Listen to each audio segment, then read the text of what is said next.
বউ আছে? বউ এর কথা আবার কোথা থেকে আসলো বুঝলাম না। কেউ তো জানে না যে আমি বিবাহিত বা কি। তো এই জন্য তো বললাম বউ আছে। এমন প্রশ্ন করেন, আমার আসলে আপনাকে দেখে খুব ভয় লাগছে। অনেকদিন আমি আমি আসার সময় বলছিল, প্রশ্ন করেছি বউ আছে। আসার সময় অনেক বলছিল যে আপনি বলে এমন প্রশ্ন করেন যেগুলা আসলে আমি স্বাভাবিক একটা প্রশ্ন করেছি, বউ আছে? হ্যাঁ আছে। বউ আছে, ঠিক আছে, এটাই তো স্বীকার করলেন, এতটুকুই, অস্বীকার করার তো কিছু না। আচ্ছা ঠিক আছে। আপনার বইয়ের নাম তানিয়া?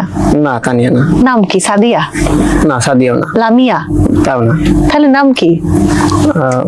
বইয়ের নাম পিঙ্কি। পিঙ্কি? আপনার কয়জন বউ? বউ আবার কয়টা থাকে? মানুষের বউ একটাই থাকে, আমার একটাই। একটাই বউ আপনার? একজন বউ আপনার, হ্যাঁ। নাম হচ্ছে পিঙ্কি। পিঙ্কি। আর কোনো বউ নেই? না। আর কোনো প্রেমিকা নেই? না প্রেমিকা নেই। আর কোনো বউ নেই? না। শিওর? একদম 100%? শিওর।